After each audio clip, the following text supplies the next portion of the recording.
놀고 보니 별거 없네. 지금이라도 우리 역사 공부 한번 해보도록 하겠습니다. 자, 술렁술렁 스키야 넘어가는 이 역사에 여러분의 쥐쌤입니다. 저번 시간에 이어서 이번 시간에는요, 우리가 좀 가깝게 생각하죠? 굉장히 그 친근하면서도 좀 쉽게 생각하는 시대인 조선시대 시작해 보도록 하겠습니다. 그래서 조선시대도 우리가 2시간에 걸쳐서 간단하게 알아볼 건데요. 자, 먼저 이 조선이 건국되는 그 과정, 순서에 대해서 알아보도록 할게요. 이쪽으로 피디님, 이쪽으로 부탁드리도록 할게요. 자, 그러면 여기부터 시작해 보도록 하겠습니다. 이 태조 이성계가 조선을 건국하게 되죠. 그러면 태조 이성계가 고려 말에 정치적 권력을 잡는 사건이 있습니다. 바로 위화도 회군이라는 사건인데요. 자, 고려 말에 그 중국에 있었던 원나라를 몰아내고 이제 명나라가 새롭게 들어서게 됩니다. 이 명나라 같은 경우는요, 원나라가 그 지배에 있었던 쌍성 총간부 지역이 있어요. 그러니까는 우리나라 한반도 이 북쪽에 있던 땅이죠. 이 쌍성 총간부 지역이 고려 땅이 아니라 원나라가 지배하던 땅이니까는 명나라가 지배하는 게 맞다, 고려가 지배하는 게 맞지 않다라고 하면서 그 지역에 천령위라는 것을 설치하려고 했습니다. 그렇게 되자 고려에 이제 우왕과 이 우왕의 장인이었죠. 장인이었던 이제 그 최영이 요동정벌을 계획하게 됩니다. 그래서 이제 그 후방에서 이제 그 지키고 있었던 게 최영이고 개경에 있었던 게 최영이고요. 군대를 이끌고 요동정벌 전쟁에 참여했던 게 바로 이성계죠. 이 이성계가 요동을 가기 위해선 압록강을 건너야 되는데요. 그 압록강 중간에 뭐가 있어? 위화도라는 섬이 있습니다. 그 섬에서 군대를 돌립니다. 회군에서 이 회군한 군대로 개경에 있는 최영을 치고요. 우왕을 귀양 보내버려요. 그러면서 정치적 권력을 잡게 됩니다. 오케이. 자, 그러면 자, 이성계가 정치적 권력을 잡았어. 그럼 옛날에는 정치적 권력과 함께 모두 같이 잡아야 되죠? 경제적 권력도 같이 잡아야 돼요. 그럼 옛날의 부자는 어떤 사람이 부자야? 필히 어떤 사람이 부자죠? 돈, 좋아. 나 오늘 피디님 마음에 드네. 그렇죠. 이렇게 어쩜 그렇게 틀리는데 아무렇지도 않을까, 사람이 참. 얘들아, 틀려도 돼. 대답한 게 그게 짱인 거야. 옛날에는 토지가 많은 사람이야. 땅 부자들. 그러니까 우리가 이러잖아. 뭐 천석지기, 만석지기 이런 말이 나올 수 있는 이유가 바로 땅이 있어야지 부자란 말이야.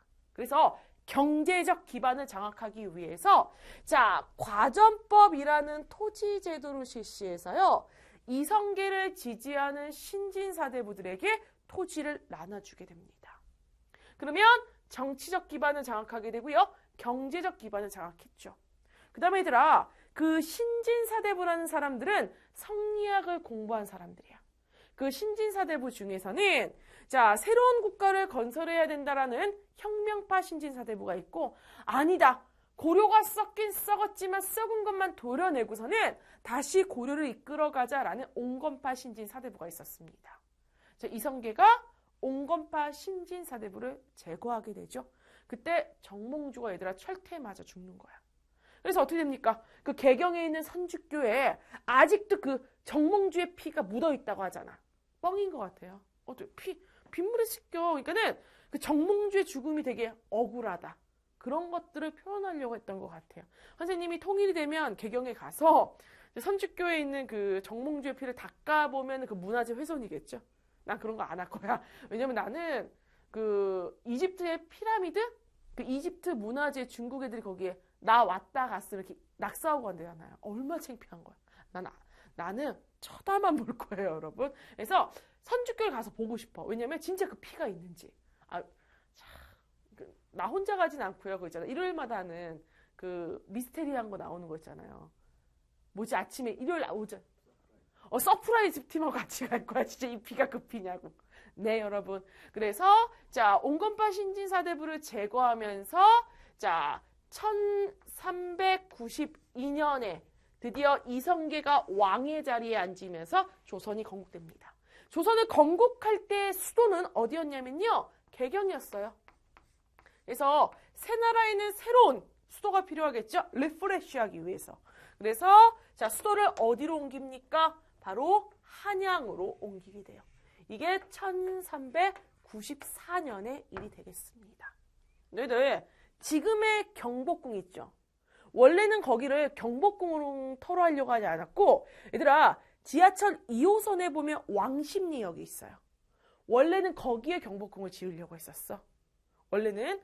그래서 그 무학대사가 거기에 막 경복궁을 지으려고 했을 때 그 어떤 할아버지가 이렇게 소를 끌고 가면서 그랬대잖아. 아, 무식하기가 무학 같구나 이러면서 소를 막 때린 거야. 그러니까 이 무학대사가 깜짝 놀란 거야. 나를 모르는 사람이 왜 저런 얘기를 하지? 알고 봤더니 되게 그런 신성 같은 그런 존재였던 거죠. 그러면서 여기서 10리만 더 가면 더 좋은 터가 있다라고 했던 거예요. 갔더니 진짜 더 좋은 터가 있었던 거야. 그래서 왕십리라는 지명이 이제 그 10리만 더 가면 이제 경복궁이 있다. 원래는 거기 왕십리에 이제 그 경복궁 궁궐을 세우려고 했었대요. 그래서 이게 한양천도가 되겠습니다. 그럼 요거는 다 누가 한 거다? 태조 이성계가 한 거죠. 됐나요? 자, 이성계한테는 첫 번째 부인과 두 번째 부인이 있었습니다. 자, 첫 번째 부인인 신우왕후 한씨하고 사이에서도 수많은 아들, 딸이 있었고요. 그 다음에 둘째 부인인 신덕왕후 강씨, 이성계가 굉장히 사랑했다라고 알려져 있어요. 이 사이에서도 이제 그 아들 둘이 있었죠. 자, 이성계는 두 번째 부인을 굉장히 사랑했고, 두 번째 부인 덕에 이제 그 새로운 왕국을 이제 그 개창할 수 있었던 거기 때문에, 이 두 번째 부인하고 사이에서 태어난 아들을 세자로 세우게 됩니다. 이게 또 조선 건국에 큰 도움을 준 다섯 번째 아들이었던 태종 이방원의 심기를 건드리게 되죠. 그래서 끝내는 제1차 왕자의 난에 의해서 자, 두 번째 부인이었던 신덕왕후 강씨 소생의 아들 둘 다 죽게 되고요. 그 다음에 신덕왕후 강씨 소생의 공주 있죠, 여러분. 공주의 남편도 죽게 돼요. 그래서 이성계가 딸이라도 살리려고 이 딸 머리 빡빡 깎여가지고 절에 보내서 비구니로 만들잖아. 자, 그리고 자, 제2차 왕자의 난으로 자기 바로 위에 형하고 싸워서도 이기게 됩니다. 그러면서 태종 누굽니까, 여러분? 이방원이 왕의 자리에 오르게 됩니다. 자, 그 전에 당연히 여러분 누가 있었습니까? 자, 이성계 다음에 정종이 있었지만, 자, 정종은 태종이 세운 허수아비 왕이었단 말이야. 그래서 태종에 의해서 언제든지 죽음에 대한 두려움이 있었어요. 그 다음에 태종이 이 정종은 왕으로 취급도 안 했었어요, 여러분. 실질적으로. 그래서 이 정종이라는 묘라고 그래요. 왕의 이름도 여러분 한참 원래 죽자마자 묘를 줘요. 이름을 붙여주는데 안 붙여줬어. 그러니까 왕으로 취급도 안 했던 거야. 왜? 자기가 세운 꼭두각시 허수아비 왕이니까 형이라도 그랬던. 그러니까 정치는 정말 냉엄한 거야. 냉혹한 거란 말이야. 자, 그래서 자, 이 이방원이 왕의 자리에 오르게 되죠. 이방원이 왕의 자리에 딱 올랐습니다. 이방원의 목표는 뭐였을까요? 바로 왕권 강화였습니다. 그러면 자기가 제1차 왕자의 난을 일으키고 제2차 왕자의 난에서 이길 수 있었던 이유? 자, 그러니까 사람들마다 병사를 둘 수 있었던 거야. 그러니까 지금 우리나라를 보게 되면은 선생님이 개인 병사 있어? 없어요. 뭐 돈이 있다고 개인 병사 있어? 없다고요. 바로 이 국가에 소속된 국군만 있죠. 근데 이 당시는 국가에 소속된 군인 외에 자, 개인이 병사를 갖고 있을 수 있었습니다. 그럼 당연히 개인이 병사를 갖고 있으면 이 병사만 있으면 언제든지 전쟁이 가능하죠.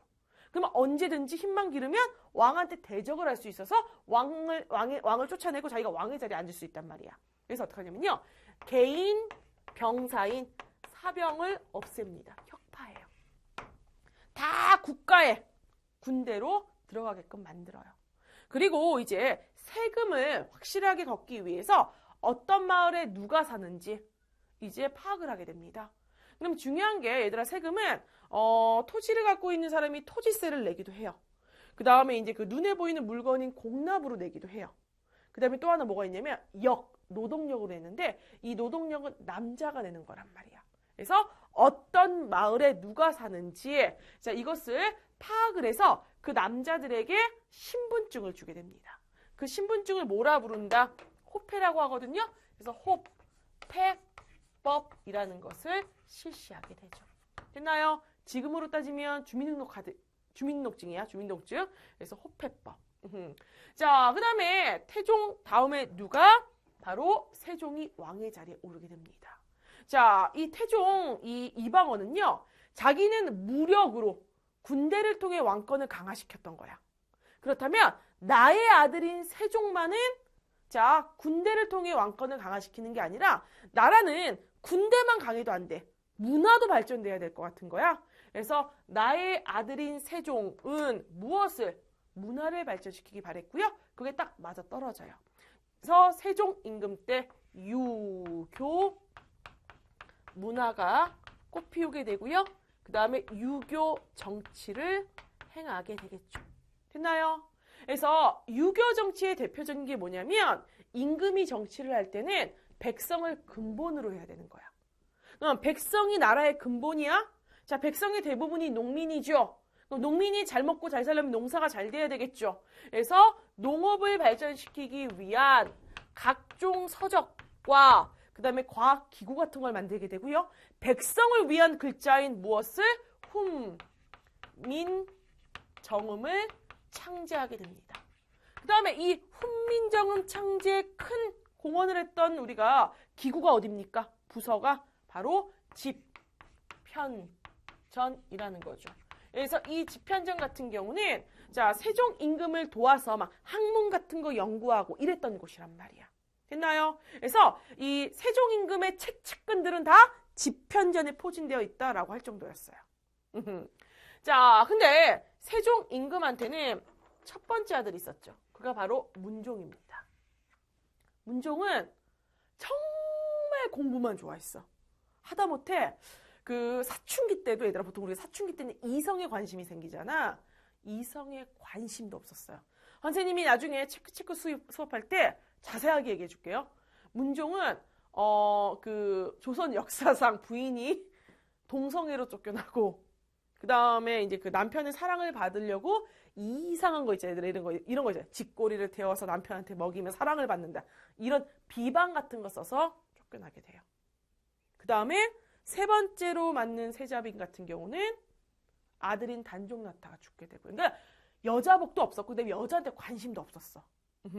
자, 그래서 자 문종이 왕의 자리에 오릅니다. 근데 세종은 알았습니다. 문종이 일찍 죽을 것을요. 왜? 몸이 되게 약했거든.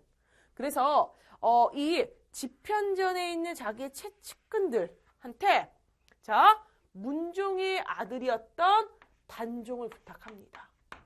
오케이. 아니나 다를까 문종이 왕의 자리에 오르고 3년 만에 죽게 되면서 단종이 왕의 자리에 올라요. 왜 세종이 단종을 이들한테 부탁했을까요? 간단해요. 자, 세종의 둘째 아들이 누구였습니까? 세조였죠. 세조가 진짜 하는 짓이 자기 할아버지하고 딱 닮았던 거야. 아, 권력에 욕심 있는 걸 알았어요. 아니냐 다를까요, 여러분? 자, 세조가 개, 유, 정난이라는 걸 통해서 끝내는 단종을 왕의 자리에서 쫓아내고서는 왕의 자리에 앉게 됩니다. 오케이. 자, 그러면서 자, 다시 단종을 왕의 자리에 앉히려는 복위 운동이 있었어요. 그들이 누굴까요? 사육신이라는 사람들이에요. 이게 얘들아 4명 사자가 아니야. 죽을 사야. 그래서 이제 죽음으로써 단종 임금한테 충성을 한 건데 사육신 일종의 반역죄잖아. 이 사육신을 이제 그 사육신들 이 남자들은요 간단해요. 이게 선생님이 예를 들어 남자야 사육신, 선생님 아버지, 선생님 아들, 선생님 손자, 남자는 다 죽여요. 그 다음에 여자들 있죠. 여자 나이가 뭐 많든 적든 뭐 여자의 신분이 뭐 이제 공주든 뭐 유명한 양반 가문의 딸이든 다 소용없어요, 여러분. 다 노비로 만듭니다. 그래서 이 그 세조가 왕의 자리에 오르는데 도움을 준 신하들 있죠. 그들의 집에 나눠줬어요. 그러니까 진짜 인생이 한순간이죠, 여러분. 어제까지만 하더라도 내가 비단 옷 입고 손에 물 한 방울 안 묻히는 그런 양반 가문의 여자로 살다가 다음날 남편이 반역죄로 잡혀 참수당하고 자기는 노비로 살고 자기 딸도 노비의 삶을 살면서 진짜 그 노비의 삶은 진짜 처참하잖아. 그 드라마 추노, 피디님 드라마 추노 보셨죠? 난 거기서 제일 그 기억에 남는 게 뭐냐면 노비들이 밥을 먹어요. 새로운 밥이 아니야. 먹다가 뭐가 나와. 뭐야? 양반이 먹다가 남긴 밥이야. 그럼 그 밥이 깨끗하겠니? 막 생선 가시 같은 게 나오는 거야. 막 고춧가루 같은 거 당연히 나오죠, 여러분. 그런 피디님 먹을 수 있어요? 난 솔직히 내가 먹던 밥도 저녁에 먹으라면 먹지. 아, 먹네. 나 먹네. 아, 선생님이 그래. 조카가 먹던 것까지 먹어. 조카 사랑하니까. 그러면 우리 엄마가 먹던 거 안 먹어. 못 먹어. 나 못 먹어.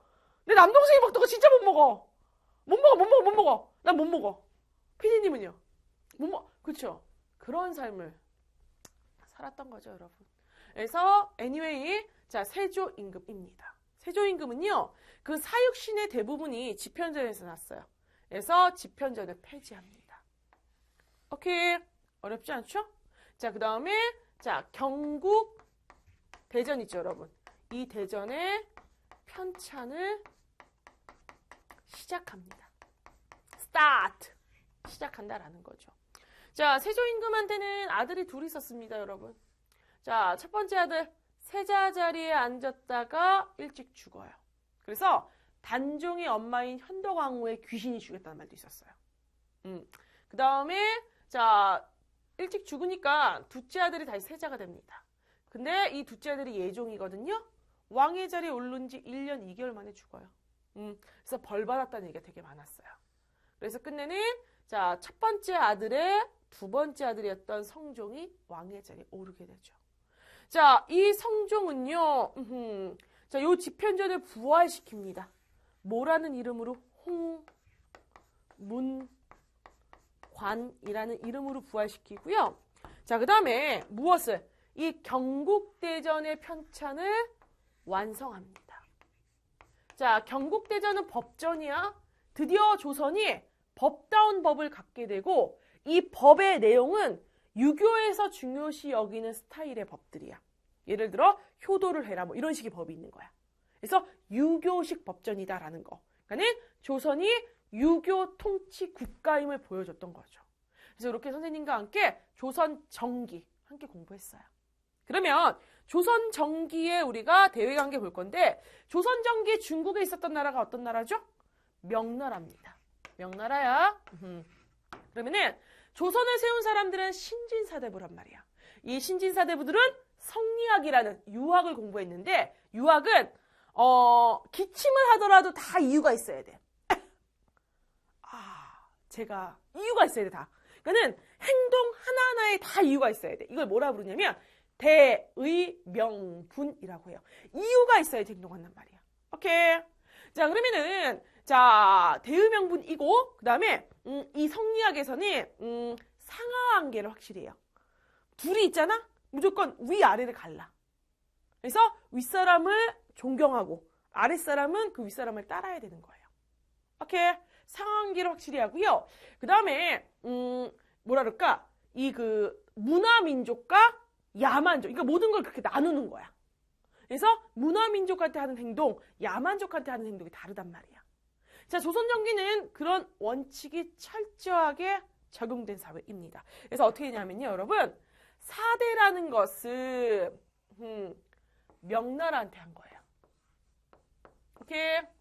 명나라한테 굽신거린다. 근데 이게 이런 거지. 명나라시여, 완전 잘생기셨습니다.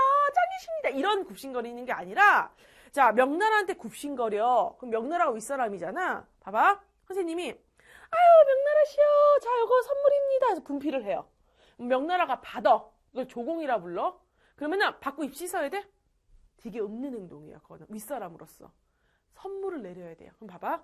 내가 100만 원짜리 선물을 했어. 윗사람이야. 1000만 원짜리 해야 되는 거예요. 근데 그냥 윗사람도 아니죠. 중국이야.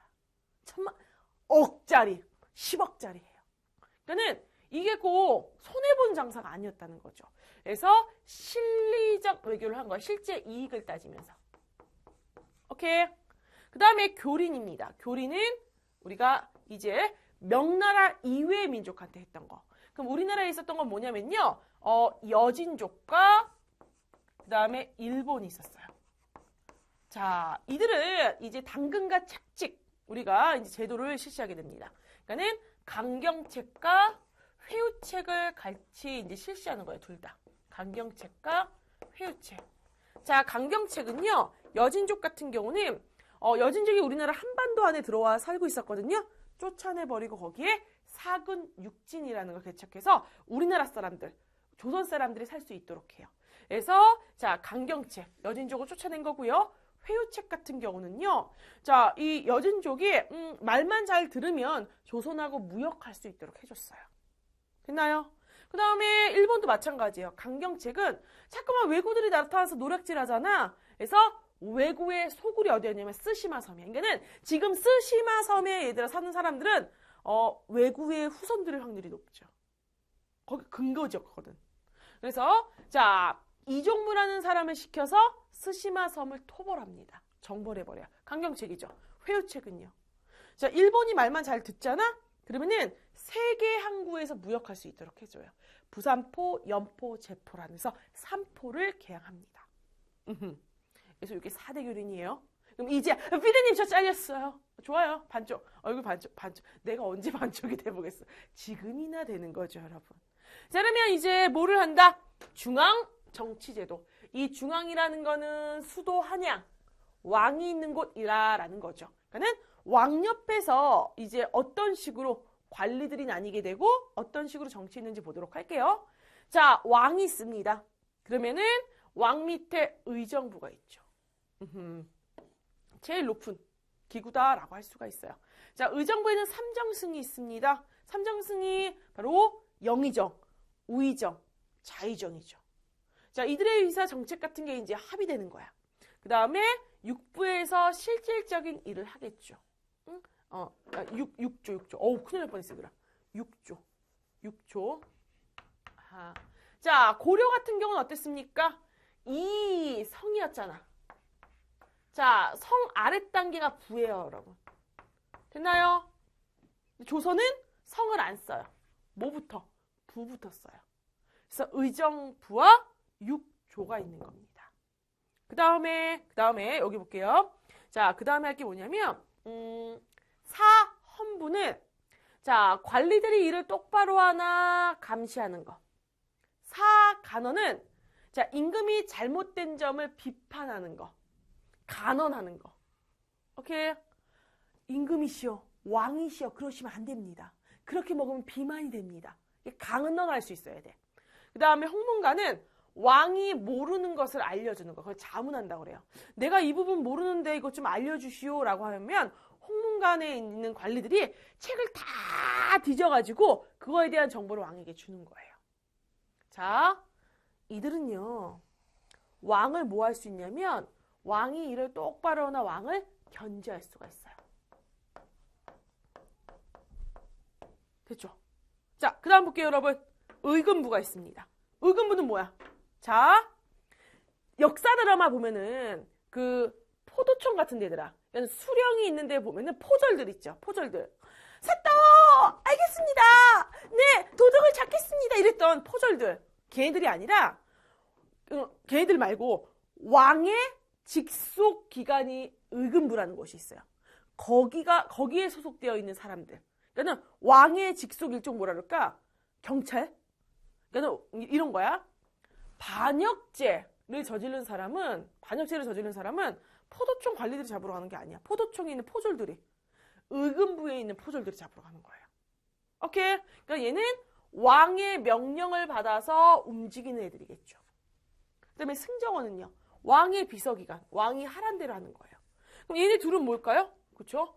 왕권을 강화하는 애들이다라는 거죠.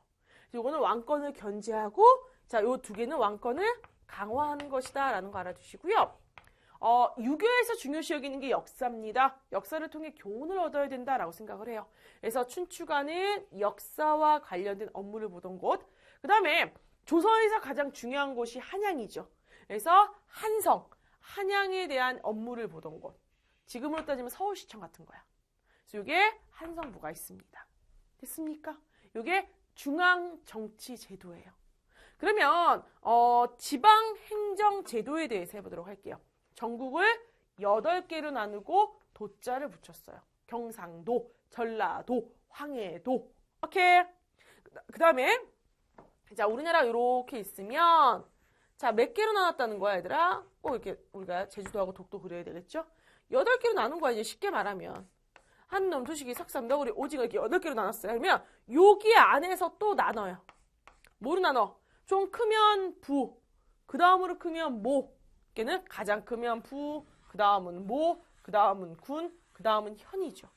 그래서 여기에 다 무엇을 파견한다? 수령을 파견한다. 아하.